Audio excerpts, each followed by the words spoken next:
विधानसभा चुनाव की आदर्श आचार संहिता लगने की वजह से अब नेताओं को महाकाल मंदिर में मिलने वाली सुविधा को बंद कर दिया गया है। नेताओं को 350 भक्तों के लिए भस्म आरती अनुमति की सुविधा दी जाती है।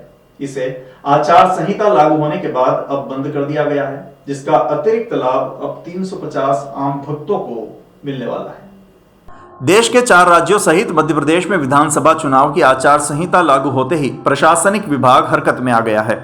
महाकाल मंदिर में राजनीतिक आधार पर होने वाली भस्म आरती अनुमति अब बंद कर दी गई है। इसकी वजह से इनकी अनुमति अब ऑनलाइन में बढ़ाई गई है। अब आम भक्तों को ऑनलाइन अनुमति उपलब्ध हो सकेगी।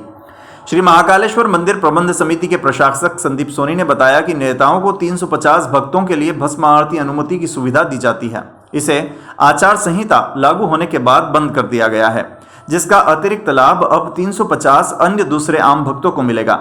राजनीतिक आधार पर दर्शन के लिए प्रोटोकॉल व्यवस्था भी आचार संहिता लागू रहने तक अब बंद रहेगी। श्री महाकालेश्वर मंदिर समिति द्वारा अब मंत्री, सांसद, विधायक, जिला पंचायत अध्यक्ष, विभिन्न राजनीतिक दल के प्रमुख पदाधिकारी, जनप्रतिनिधि के माध्यम से प्रोटोकॉल के लिए आने वाले अतिथियों के नाम लेना बंद कर दिए गए हैं। यदि ये सुविधा जारी रखते हैं तो आचार संहिता उल्लंघन की श्रेणी में आता है, इसलिए मंदिर समिति ने यह व्यवस्था बंद कर दी है। महाकाल मंदिर में राजनीतिक प्रोटोकॉल के अलावा प्रशासनिक प्रोटोकॉल की भी व्यवस्था है। इसके तहत विभिन्न विभागों के अधिकारियों को दर्शन के लिए विशेष सुविधा प्रदान की जाती है। मंदिर प्रशासक ने बताया कि आचार संहिता में प्रशासनिक प्रोटोकॉल चालू रहेगा। इसका निर्णय कलेक्टर कुमार पुरुषोत्तम के साथ बैठक के बाद ही लिया जाएगा। चुनाव आयोग के निर्देशों का कड़ाई से पालन किया जाएगा और ये सुनिश्चित किया जाएगा कि शांतिपूर्ण, निष्पक्ष और स्वतंत्र मतदान हो। मंदिरों की व्यवस्थाओं में कोई चीज नहीं है, जरूर है कि ये कोटा वोटा सिस्टम खत्म कर दिया गया। चूंकि आज से ही आचार संहिता मॉडल कोड ऑफ कंडक्ट लागू हो गया है और जो बहुत ही क्लियर निर्देश होते हैं इलेक्शन कमीशन के, उन सभी का पालन महाकाल मंदिर में किया जाएगा।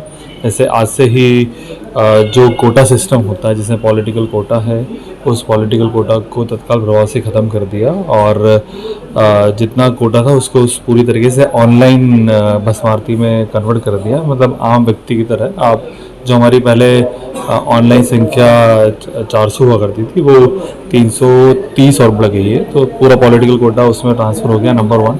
नंबर 2, जो दूसरी व्यवस्था थी जिसमें कि दिन में यदि आप दर्शन करने आते हैं तो आपने देखा होगा 2 प्रकार के ग्रुप चलते हैं।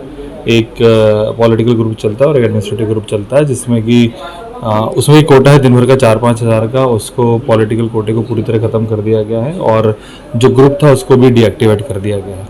गर्भगृह के जो प्रबंध समिति के निर्देश हैं वो प्रतिबंधित हैं और यदि विशेष परिस्थिति में किसी को परमिशन दी जाती है तो उसके लिए प्रबंध समिति ने आदरणीय अध्यक्ष महोदय को अधिकृत किया हुआ है।